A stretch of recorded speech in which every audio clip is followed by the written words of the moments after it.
직장에서 따돌림 당한 신입의 역전 드라마. 입사 첫날 아침, 저는 누구보다 일찍 회사에 도착했습니다. 아직 불이 반쯤만 켜진 사무실, 컴퓨터 펜 돌아가는 소리만 희미하게 들렸습니다. 여기서 잘해보자. 그 생각 하나로 손을 몇 번이나 쥐었다 폈습니다. 신입분이시죠? 뒤에서 들린 목소리에 깜짝 놀라 돌아봤습니다. 네, 안녕하세요. 허리를 깊게 숙여 인사했습니다. 아, 네, 거기 앉으시면 됩니다.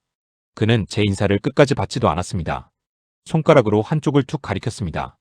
그곳에는 작은 책상 하나가 있었습니다. 창가도 아니고 팀원들 사이도 아니었습니다. 프린터 바로 옆. 사람들이 수시로 왔다 갔다 하며 잠깐 서서 이야기하다가 가는 자리였습니다. 여긴 좀 시끄러운데요. 제가 조심스럽게 말하자 다들 처음엔 거기 앉아요. 짧은 대답이 돌아왔습니다. 그 말이 왜 그렇게 이상하게 들렸는지 모르겠습니다. 하지만 그때는 그냥 넘겼습니다. 자리에 앉자마자 프린터가 돌아가기 시작했습니다.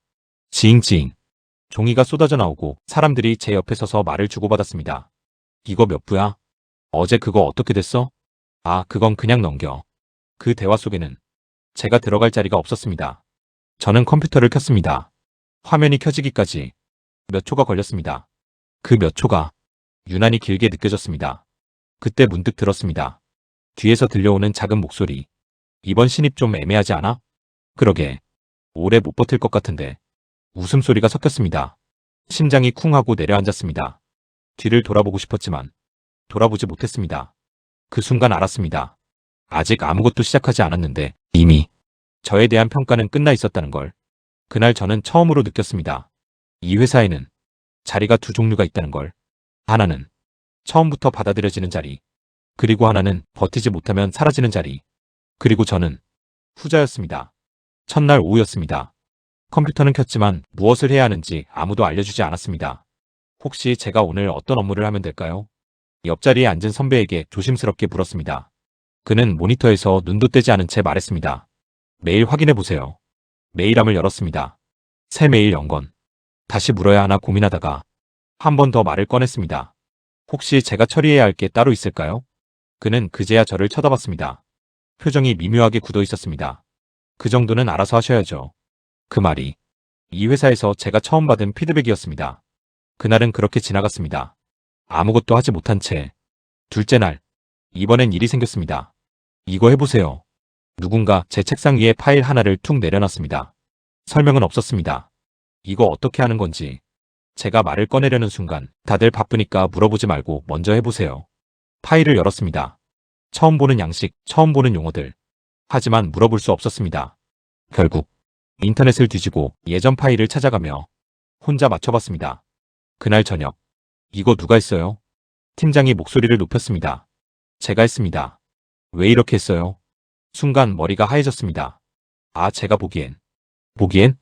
그가 말을 끊었습니다. 신입이면 신입답게 하셔야죠. 회의실 공기가 식었습니다. 누군가는 고개를 숙였고 누군가는 입꼬리를 살짝 올렸습니다. 저는 그 자리에서 아무 말도 하지 못했습니다. 그날 이후 저는 알게 됐습니다. 이 회사에는 두 가지 규칙이 있다는 걸. 가르쳐주지 않는다. 그리고 틀리면 책임은 본인이 진다. 점심시간이 되었습니다. 사람들이 하나둘 자리에서 일어났습니다. 저희 먼저 나갈게요. 누군가 말했습니다. 같이 가도 될까요? 제가 조심스럽게 묻자 잠깐의 침묵.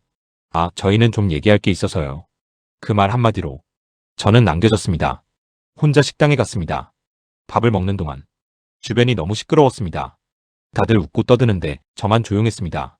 숟가락을 들고 있으면서도 무슨 맛인지 느껴지지 않았습니다. 그날 저녁 퇴근 직전이었습니다. 이거 오늘까지 해야 돼요. 누군가 또 파일을 던지듯 내려놨습니다. 오늘이요?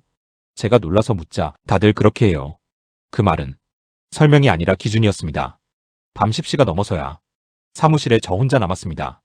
프린터는 멈췄고 불은 절반 이상 꺼졌습니다. 컴퓨터 화면만 저를 비추고 있었습니다. 내가 왜 여기 앉아있지? 그 순간 갑자기 눈물이 났습니다. 참으려고 했는데 멈추지 않았습니다. 아무도 없는 사무실에서 소리도 못 내고 울었습니다. 그날 집에 돌아가는 길, 지하철 창문에 비친 제 얼굴이 낯설게 느껴졌습니다. 내가 이렇게까지 못났나? 하지만 그 질문은 며칠 뒤에야 바뀌게 됩니다. 내가 아니라 이 회사가 이상한 건 아닐까? 이상하다는 느낌은 이미 있었지만 확신이 된 건 아주 사소한 순간이었습니다. 이거 왜 안 왔지? 옆자리에서 누군가 말했습니다. 단톡에 올렸잖아. 단톡? 그 단어가 귀에 걸렸습니다. 단톡이요? 제가 조심스럽게 묻자 순간 분위기가 멈췄습니다. 아, 그거. 누군가 말을 흐렸고 다른 사람이 바로 끊었습니다.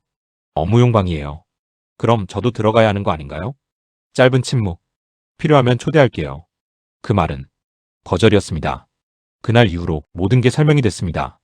회의 일정이 갑자기 바뀌는 이유, 업무 방향이 중간에 뒤집히는 이유, 제가 항상 늦게 하는 이유, 저만 빠진 곳에서 이미 결정이 끝나 있었던 겁니다. 며칠 뒤 결정적인 사건이 터졌습니다. 이거 왜 이렇게 진행됐어요? 팀장이 자료를 던지듯 내려놨습니다. 네, 이 방향 아니잖아요. 순간 머릿속이 멈췄습니다. 아, 저는 이렇게 하라고. 누가요?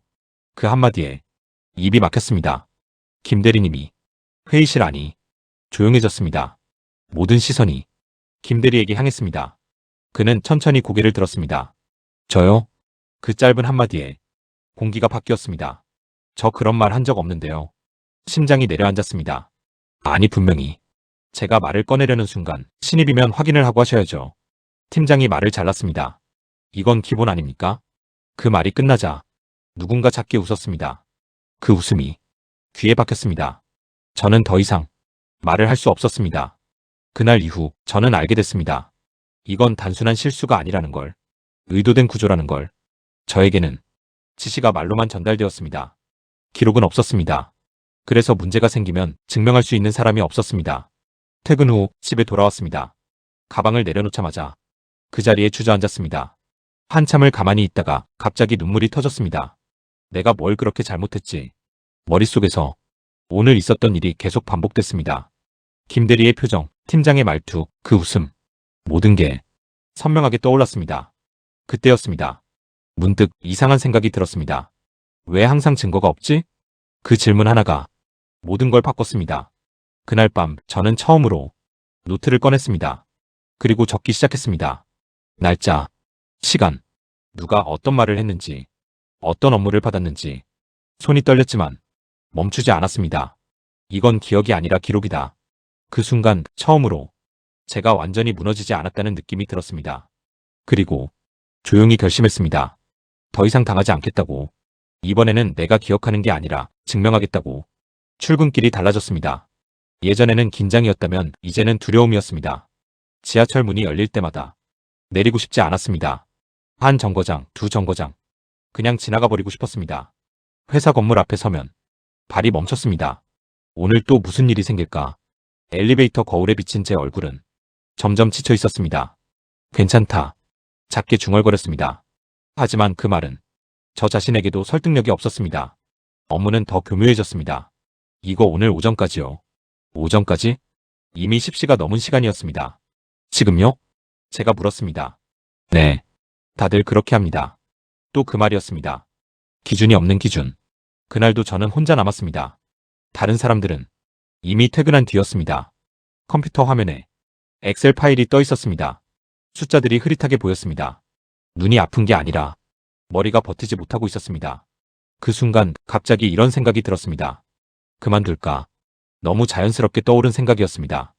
여기 아니어도 회사는 많잖아. 그 생각은 달콤했습니다. 도망칠 수 있는 길처럼 느껴졌습니다. 하지만 손이 멈췄습니다. 그럼 내가 진 거잖아. 그 한 문장이 머릿속을 꽉 채웠습니다.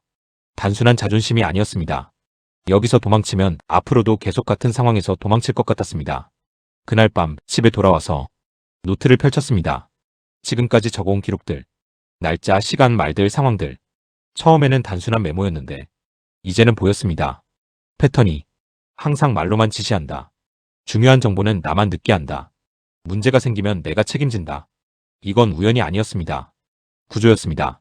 그 순간 머릿속이 맑아졌습니다. 버티자. 하지만 그냥 버티는 게 아니었습니다. 준비하면서 버티는 것. 그날부터 제가 하는 행동이 바뀌었습니다. 이 업무, 이 방향으로 진행하면 될까요? 저는 일부러 메신저로 남겼습니다. 답이 오면 캡처했습니다. 말로 하면 다시 물었습니다. 지금 말씀하신 내용 이렇게 이해하면 될까요? 사람들이 처음엔 귀찮아했습니다. 그냥 하세요. 하지만 저는 멈추지 않았습니다. 확인 부탁드립니다. 짧게 단호하게.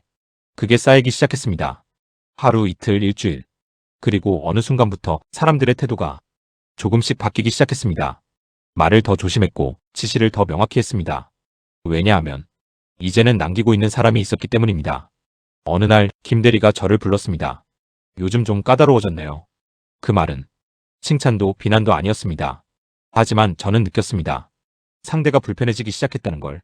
그날 자리로 돌아와서 노트를 덮었습니다. 그리고 처음으로 이런 생각이 들었습니다. 이길 수도 있겠다. 그건 확신이 아니었습니다.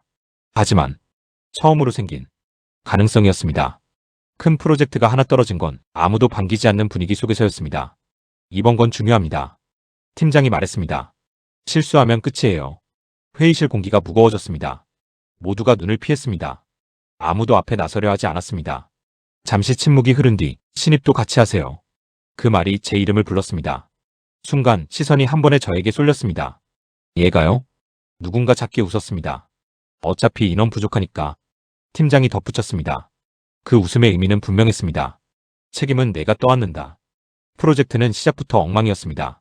지시는 계속 바뀌고 자료는 버전이 달라지고 회의 결론은 매번 뒤집혔습니다. 사람들은 점점 짜증을 냈습니다. 그리고 자연스럽게 저를 향해 말하기 시작했습니다. 왜 이렇게 했어요? 이건 신입이 담당한 거죠? 저는 매번 같은 상황에 놓였습니다. 설명할 수는 있지만 증명할 방법은 없었습니다. 그런데 이번에는 달랐습니다. 저는 노트를 꺼냈습니다. 그리고 조용히 말했습니다. 이 부분은 3월 12일 회의에서 김 대리님 지시로 변경됐습니다. 회의실이 멈췄습니다. 무슨 회의요? 팀장이 물었습니다. 저는 자료를 펼쳤습니다. 이 회의입니다. 스크린에 띄워진 것은 제가 그동안 모아둔 기록이었습니다. 날짜, 시간, 변경된 지시, 그리고 캡처된 메신저 내용. 공기가 바뀌었습니다. 처음으로 제가 아니라 기록이 말을 하기 시작한 순간이었습니다. 이건 왜 지금 나오죠? 김 대리가 처음으로 불편한 표정을 지었습니다. 저는 숨을 고르고 말했습니다. 항상 기록하고 있었습니다. 그 한마디가 회의실 분위기를 완전히 바꿔버렸습니다. 이제는 누가 말을 해도 이전과 같지 않았습니다. 그때 그런 말 안 했잖아요.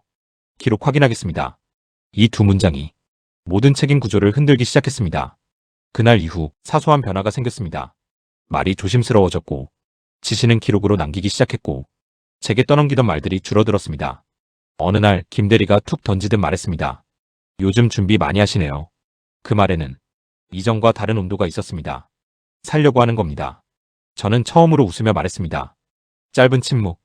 그리고 그는 아무 말도 하지 않았습니다. 그날 퇴근길 이상하게 발걸음이 가벼웠습니다. 예전처럼 도망치는 발걸음이 아니라 무언가를 가지고 나오는 느낌이었습니다. 집에 도착해서 노트를 펼쳤습니다. 기록이 쌓여 있었습니다. 그리고 문득 알게 됐습니다. 이건 단순한 생존 기록이 아니라 무기가 되고 있었다는 걸. 그 다음 주부터 분위기는 겉으로는 평온했습니다. 회의도 정상적으로 돌아갔고 지시도 이전보다 정돈된 말투로 내려왔습니다. 겉으로 보면 좋아진 조직이었습니다. 하지만 저는 알고 있었습니다. 이건 좋아진 게 아니라 조심스러워진 것이라는 걸. 사람들은 더 이상 대놓고 말하지 않았습니다. 대신 말이 짧아졌고 의미가 흐려졌습니다. 일단 해보죠. 그건 나중에 보고. 그때 상황 보고 결정. 책임이 사라진 문장들이 늘어났습니다. 그리고 그 중심에는 항상 작은 공백이 있었습니다. 이름 없는 결정, 기록되지 않는 지시. 저는 그 공백을 보며 노트를 넘겼습니다. 그리고 더 촘촘하게 적기 시작했습니다. 어느 날 오후 문제가 터졌습니다. 외부 클라이언트가 갑자기 항해 메일을 보낸 것입니다. 계약 내용과 실제 진행이 다릅니다. 회의실 공기가 즉시 얼어붙었습니다. 누가 이거 담당했죠? 팀장의 목소리가 날카로워졌습니다. 시선이 자연스럽게 저에게 향했습니다. 이제는 익숙한 흐름이었습니다. 신입이 정리한 자료 아닌가요? 누군가 낮게 덧붙였습니다. 저는 바로 노트를 펼치지 않았습니다. 대신 한 박자 늦게 말했습니다. 초안은 제가 정리했습니다. 잠깐의 침묵. 하지만 최종 확정은 4월 18일 회의에서 변경됐습니다. 팀장이 미간을 찌푸렸습니다. 또 회의 이야기입니까? 저는 고개를 끄덕였습니다. 그리고 그 변경은 김 대리님이 전달하셨습니다. 순간 김 대리가 고개를 들었습니다. 잠깐, 그건 표현이 좀 다르죠. 그는 처음으로 즉각 반응했습니다. 나는 그렇게 확정적으로 말한 적 없는데? 그 말이 나오자 공기가 달라졌습니다. 예전 같으면 여기서 끝났을 대화였습니다. 신입이 한 발 물러나고 흐지부지 넘어가는 흐름. 하지만 이번엔 달랐습니다. 저는 노트를 펼쳤습니다. 그리고 아주 조용히 읽었습니다. 4월 18일 15시 32분. 이 방향으로 가는 게 맞습니다. 클라이언트에는 이렇게 전달하세요. 잠시 멈췄습니다. 이 문장 그대로 기록돼 있습니다. 회의실 안에서 누군가 숨을 삼키는 소리가 났습니다. 김대리의 얼굴이 굳었습니다. 그걸 왜 그렇게까지 남겨요?